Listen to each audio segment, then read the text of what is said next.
Hello students, आज की इस वीडियो में हम लोग फ्रैक्शन के इंट्रोडक्शन को जानेंगे। फ्रैक्शन होता क्या है, उसका डेफिनेशन क्या होता है। So before starting the video please channel को सब्सक्राइब कर ले और हाँ बेल आइकन को जरूर दबाएं। तो चलिए शुरू करते हैं आज का वीडियो।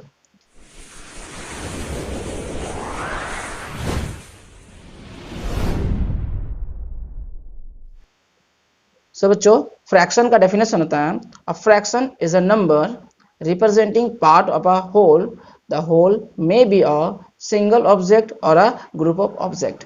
कहने का मतलब है कि फ्रैक्शन ये शो करता है कि एक ऑब्जेक्ट सिंगल हो। सिंगल का मतलब, होल का मतलब होता है एक पार्ट, एक चीज कोई है ना, उसको आप किसी ज्यादा पार्ट में डिवाइड करते हैं। मान लीजिए इस स्क्वायर को हम लोग 4 पार्ट में डिवाइड करते हैं और इसे हम किसी एक पर्सन को 1 पार्ट दे देते हैं। तो इस पार्ट को हम लोग फ्रैक्शन में कैसे लिखते हैं वो जानते हैं। एक से ज़्यादा भी ऑब्जेक्ट हो सकते हैं, ठीक है। मान लीजिए 5 रोटीज है हमारे पास टोटल, और उनको हम किसी को 2 पार्ट देते हैं, 2 रोटीज दे दिए, तो ये कितने में फ्रैक्शन इसका क्या होगा वो निकाला जाता है। सो कुछ एग्जाम्पल लेते हैं हम लोग। यहाँ पे क्वेश्चन है, right the fraction representing the shaded portion.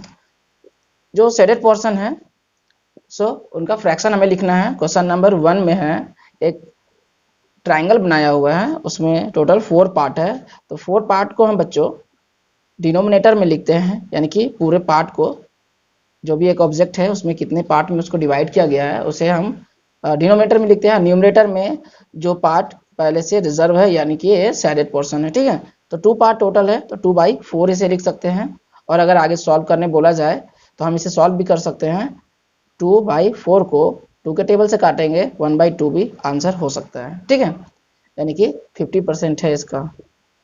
Next है, एक रेक्टेंगल बनाया हुआ है और उसमें टोटल 9 पार्ट में से डिवाइड किया गया रेक्टेंगल को। तो हम लोग लिखेंगे यहाँ पे डिनोमिनेटर में 9, और इसमें आई थिंक टोटल 8 पोर्शन जो है शेडेड है, तो 8/9 लिखेंगे, ठीक है। सो नेक्स्ट है, एक और रेक्टेंगल है, इसमें छोटे छोटे सर्कल बनाए हुए हैं, यानी बॉल्स बनाए हुए हैं। सो 1 2 3 4 4 2 8, टोटल 8 बनाया हुआ है, तो हम लोग डिनोमिनेटर में 8 लिखेंगे। और कलर जो टोटल ए शेडेड पोर्शन है 1 2 3 4, 4/8। अगर इसे सॉल्व करना चाहे तो आप काट सकते हैं, 4 1 4 4 2 8 इक्वल टू 1/4 भी इसे लिख सकते हैं, ठीक है। सो इस सर्कल में टोटल 4 पार्ट में डिवाइड किया गया, तो डिनोमिनेटर में हम लोग 4 लिखेंगे और न्यूमरेटर में 1 लिखेंगे। आंसर यही होगा। सिमिलरली इन सबको भी सॉल्व कर सकते हैं। सो इसमें टोटल 1 2 3 4 5 6 7 पार्ट में है, तो डिनोमिनेटर में 7 और न्यूमरेटर में 1 2 और 3, टोटल 3 लिखेंगे। तो 3/7 हमारा इसका फ्रैक्शन होगा। सो नेक्स्ट है, इस स्क्वायर में टोटल 4 12 फ्लावर्स बनाए हुए हैं, तो डिनोमिनेटर में हम लोग 12 लिखेंगे और न्यूमरेटर में टोटल 3, क्योंकि ये शेडेड पोर्शन है, ठीक है। सो 3/12 लिख सकते हैं। इसे हम काटना चाहे तो 1 टेबल में, और 4 इक्वल टू 1/4 भी आ सकता है आंसर। नेक्स्ट है क्वेश्चन हमारा, colour the part according to the given fraction. यहाँ एक फ्रैक्शन दिया हुआ है, उसे कलर करना है।